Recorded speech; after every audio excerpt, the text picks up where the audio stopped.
Hey Cam, what do you got in the works? I'm just having a look at NuConnect. Obviously, we've got your PR for the file upload to NuConnect. I, I'm not sure. Uh,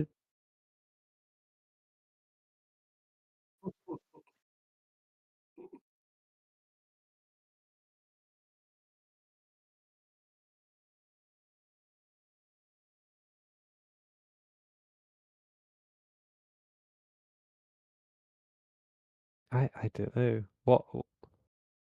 Oh hey Deep. What's up, guys? What's up, dude? Been a busy day, so were you guys already doing something?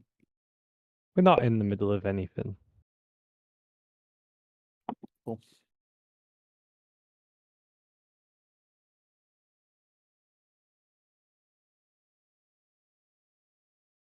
Yeah, I don't think there's anything to review that's like we're ready to like. I don't know unless you want feedback on it right now, but it was still in a draft, so.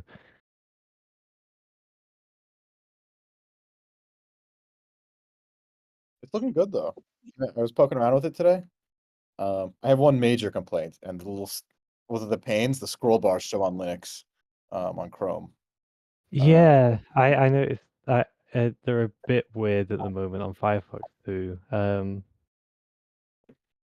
But it's mainly just when you hover over them. Do you not want any scroll bars visible No, at no, on all? my Chrome, they're always visible. So you always have 3 scroll bars. Oh, Yeah. okay. I guess,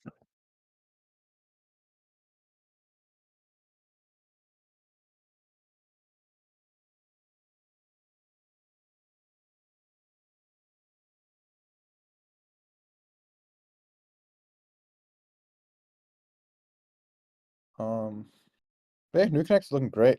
We're really not missing much to switch over. We got to update the backend for you so you can do the timeless stuff. yeah. And we're missing file uploads. Is there anything else we're really missing? Like sharing and changing the name of the device. Oh, okay, that'd Um, be easy. yeah.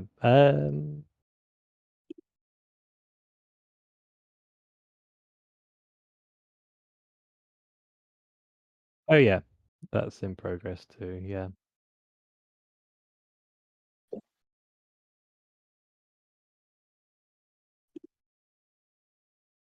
Yeah, but it's important to, you know, we just have to dump the old Connect, and I never want to touch it again. So that's the important thing. We just have to make sure new Connect is something we like working in. It's small. I think with the constraints we set up early, should be fine.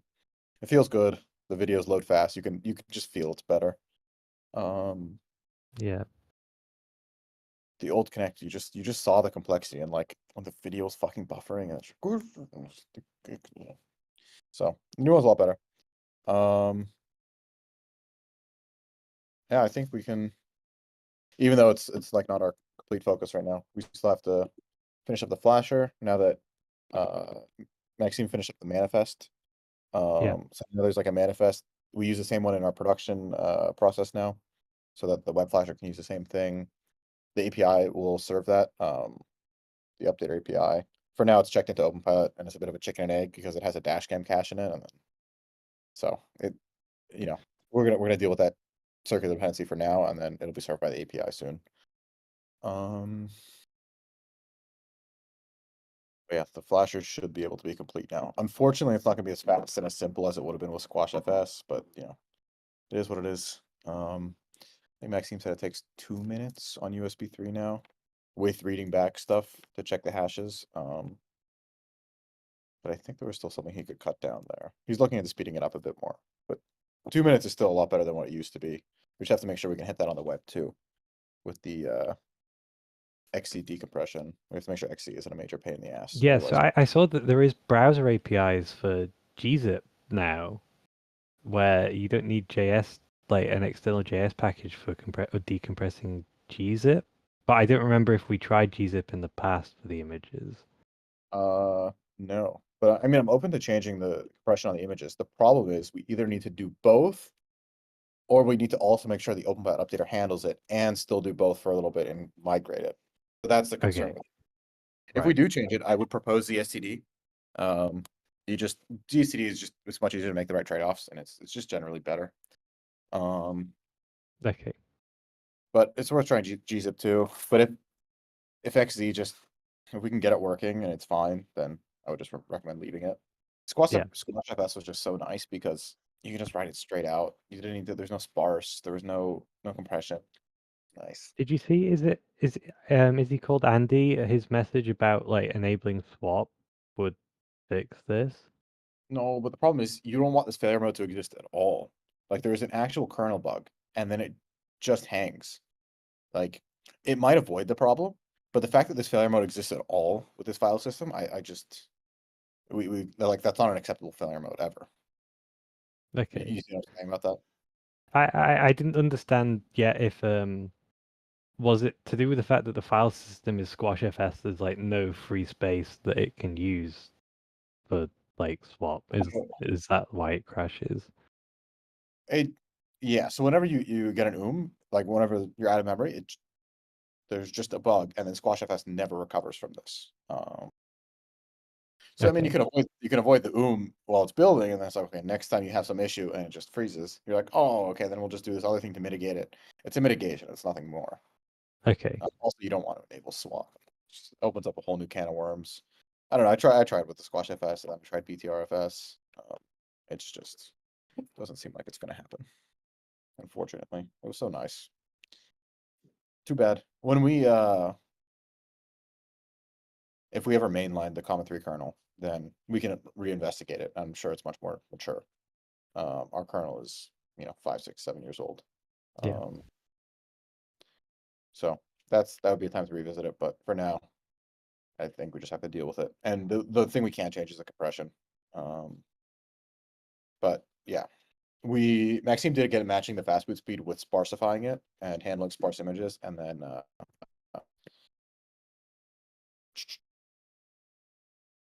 that was the main thing. Yeah, making it handle sparse images. If you have questions about how either the provisioning process works or the how we got it fast, then you can just ask Maxime. He's already done all this for the production stuff, so I feel good about just mirroring that. And this is just kind of it. Yeah, I think that the script example that you posted for a full it might have been a full factory reset one. Like, yeah, just seeing that and seeing the new manifest, I feel like it should be with what we already have in QDL.js, it should be easy to recreate that. Okay. Yeah, and then he'll review it whenever it's there, because you have to be careful. So the one thing we have to be careful of is the persist partition. We have to make sure not to delete their keys. In production, we don't care about it. We put it, we like wipe it, and then later we generate the keys. So that's the one thing that'll be a Oh, little I tricky. see. Okay, yeah, where it goes through each line and erases them. That would be bad. Yeah. Yes. Yes. But cool. We should have everything we need to make the flasher like final now. And I think we just take the time to do all that. Even like publishing the QDL.js package and stuff. We should like write a nice README, all that kind of good stuff. Like we should just take the time, and then we can forget about flashing forever. You know what I mean? It'd be so nice to just forget about it. And then you could refer people to Discord, just say like, hey, go to the web flasher, and then it's not like, oh, but you should try your Android phone. Oh, but maybe, I don't know, do you have the right, I don't know. The driver mess is still a bit up in the air, but like at least that's a bit separate from all this core flashing stuff. Oh, how did web Yeah, serial? I haven't got it to work yet. It like talks to the device, but I'm not getting a response from Sahara that is happy. So I still need to look into that more. But it does seem that like it's it avoids having to unbind QC serial at least. And any usev stuff, I think. But I haven't got it to work yet. Okay. Cool. I do think it's possible. I'm just not sure what I'm missing at the moment. Yeah. I was thinking about wrapping it in an Electron amp, but that doesn't fix the Windows problem. I'm not really sure what to do about the Windows problem besides making a real driver. Yes, So- the driver isn't that complicated. It seems more that you just need to tell Windows to use the existing web. There is like a web USB. Oh, you mean the I don't know WinUSB? if it's is WinUSB something that ships with Windows? I just saw Honestly, something that said for a web USB device, you just make this inf file and you just tell Windows to use winusb.sys for that vendor and product ID. The yeah, but difficult bit will just be to ship that. how do we? Yeah, I mean, it's still something that looks like the Zadig thing, but just slightly easier, right? It's not as simple as flash.comma.ai, plug in your thing and then go. It seems like we can never do that on Windows, from what I understand, unless we ship an actual driver upstream in Windows. Yeah. Is QDL open source? Like What the program that's running on the chip? you No. mean the boot ROM or the Yeah. loader? Neither are. Okay. 'Cause I'm just wondering how does something present as like a serial device to Windows and we can just use that in web serial? But Well, it's a standard Qualcomm vendor ID and product, so that's why it binds to the QC serial driver. okay. I should just check if it appears in web serial on Windows. Probably not. I think so. I think the thing with Windows by default is you don't get any driver. You can't even like talk to it. You can't even do any like kind of raw communication with it. I think that's the difference with Windows. Whereas on Linux and Mac OS, if a driver doesn't bind to it, you're just free to talk to it. I think that's not the case on Windows. And I think that's what the Right. WinUSB driver is. I think WinUSB just means essentially just grant access to talking to the thing. Oh, okay. Okay. That's my cursory understanding of this, but I'm not that, which makes this annoying. I don't know if there's like if we can make this nice with an Electron app, I'm open to that and just like wrapping it. But we still need to do all this core stuff first. So um, I at least want to get rid of the thing where, oh, try your Android. I'm really curious why it's better on Android. I don't know. Do people's Android phones just have more RAM? Maybe I'm not sure. Um, Like they'll why are have people? 6 or 8 GB now. No, most Android phones have at least 8, right? And some have quite a bit more. Well, the Pixel 3 has 6, and everything newer than that will have 8, yeah. So, You know, we got no Justine here for his MLSim update. I'm not sure if he has one this week. I'll ping him anyway. See if he wants to pop in.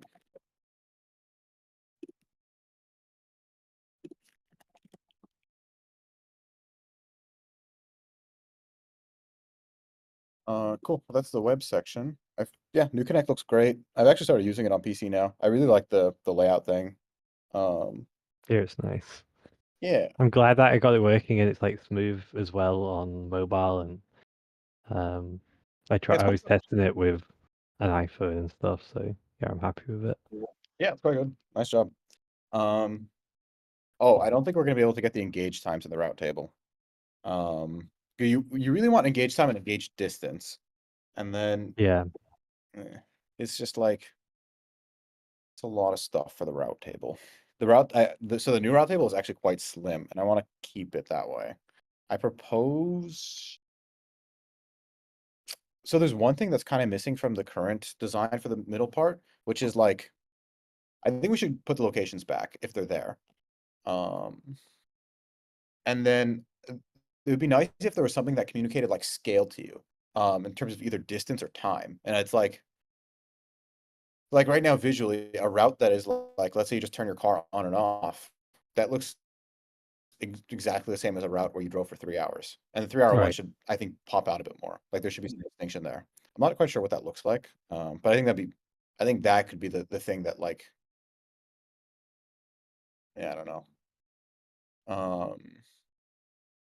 But yeah, I think engaged, if you want 2 columns, and I think you do if you want to engage stuff, and I think we should show both. Is events.json enough to recover both engage time and engage distance?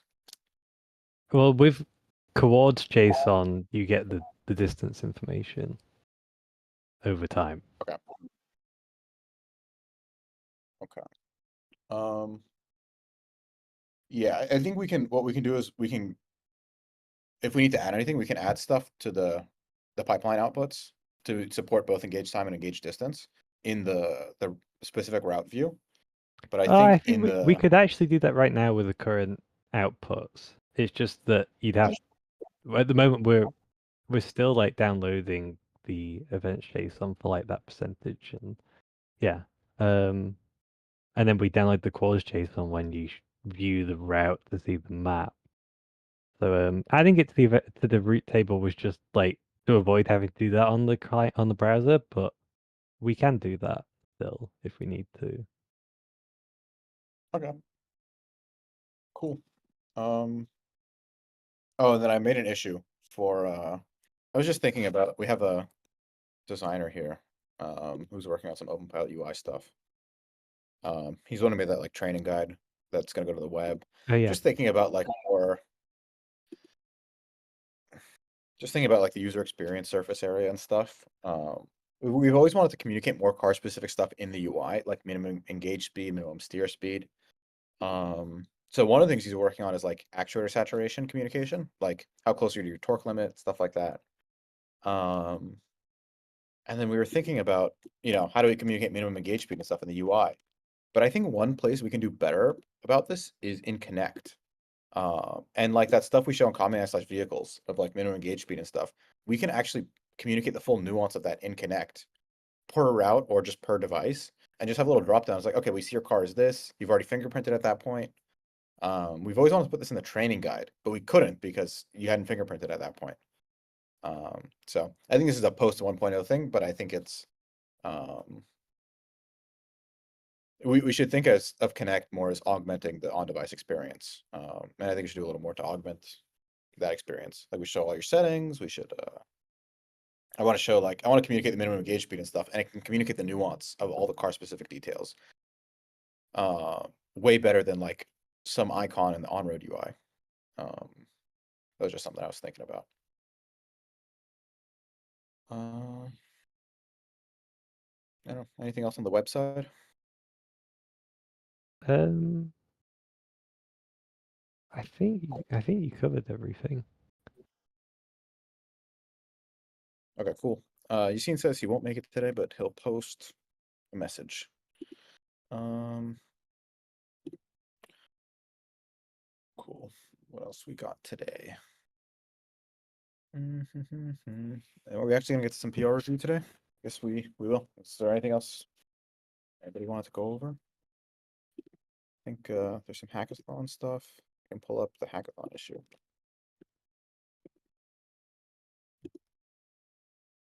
But we can do some PR review. Oh yeah, Adib, what's the plan for the Tesla at the hackathon? What about it? We're probably gonna. I mean, our Tesla should be supported before the hackathon. Oh, it should be fully supported. Yeah. Yeah. Yeah, I mean it is. We have to do the final validation on it. Cool. All right. As far as that comma hack issue. Okay, so this is kind of the plan. We'll have the Rivian there. See Lucas is pushing commits, Shane's reviewing. Plan is to get all this stuff merged in Dashcam before the event, and then when we get to the event, we can hit the ground running. Get these cars upstreamed. Sunny will be working on the EV9. Jason's got the ID4. Sunny's working on a lot of Hyundais. Oh, we're gonna do the new Subarus too. Those are exciting because eyesight standard now. Mach-E, this will be like the F-150 platform. We couldn't find any F-150s around here. But yeah, that's the schedule so far for the hackathon. Got a lot of PRs to get through. With some of these Hyundai ports, there should be some other Hyundai ports that are very similar that will be easy to merge once we like EV9, so much is different, unfortunately. Like look how big this PR is. Yeah, that's the hackathon plan.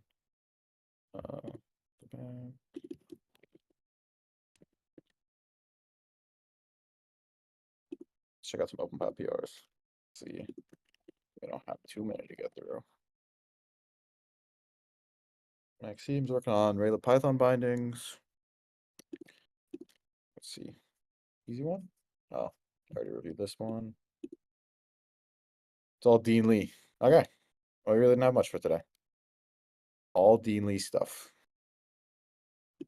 I don't know, it's a quick day.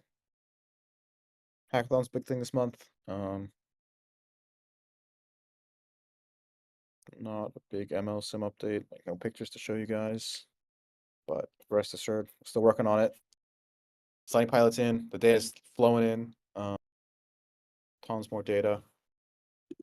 Oh, there we go. We got your scene in here.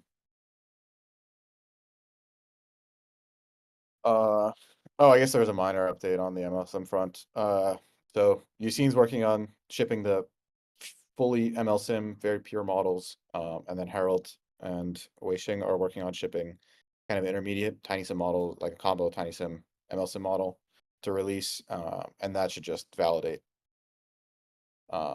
It's a way to like scope down the MLSim thing so we can validate more incrementally and roll it out more incrementally, which you always want to do with a big refactor. Oh, Maxime's typing. Let's see what Maxime's update is. Maxime never pops in these chats to talk. Oh, merging the bindings. Oh, somebody can finish up the spinner part. Yeah. I saw that Shane is making a log reader package. Is that something big? I mean, it should be a big developer experience improvement.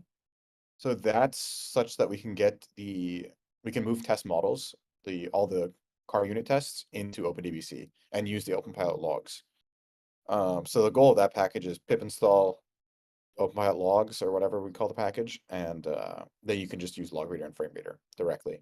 So if you want to play with our data sets, anything like that, you can just use that package directly without the whole mess of installing OpenPilot.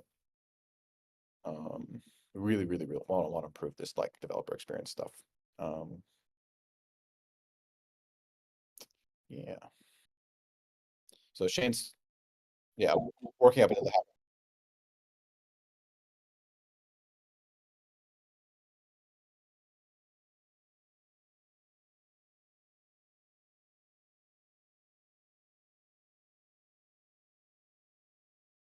Yeah.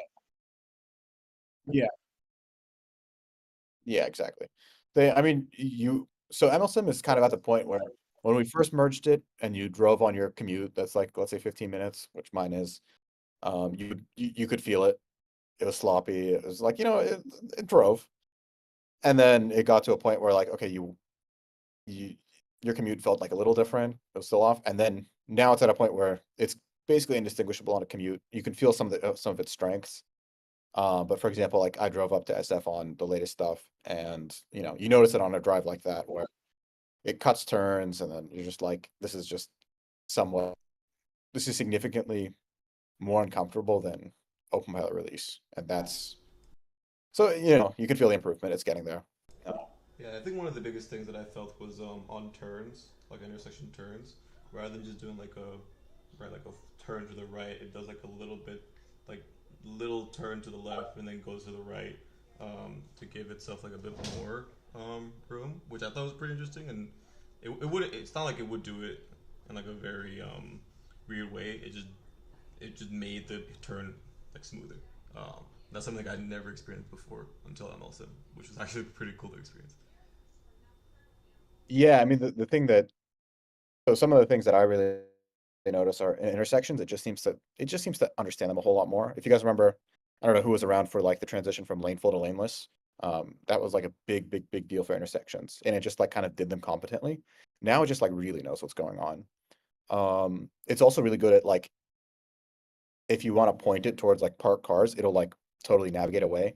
It's really good at this adversarial test, whereas the current TinySim models will sometimes nudge away for them, but like they're not robust enough to you point it at parked cars and then it'll steer away.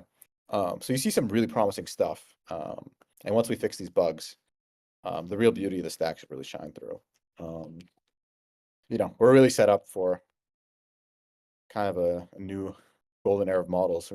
you know, the models come in cycles, and once LSIM starts to work, you should really see a lot of models being pumped out. Really what you should see is we're working on the diffusion models right now, so you don't see a whole lot of things being pushed to the branch as far as final driving models. But once we start shipping those to release, you'll just see tons and tons of models, and you'll be able to drive the end-to-end long and feel it improve, because that's all we'll be working on after they're in release. Which will be really exciting because we haven't had that loop before for end-to-end long. And it's really all everybody's been asking for, including us internally. If anybody saw my Twitter post today, and then somebody's like, experimental mode off. I was like, yeah. You know, we're real users of the product too. We use what it's best at.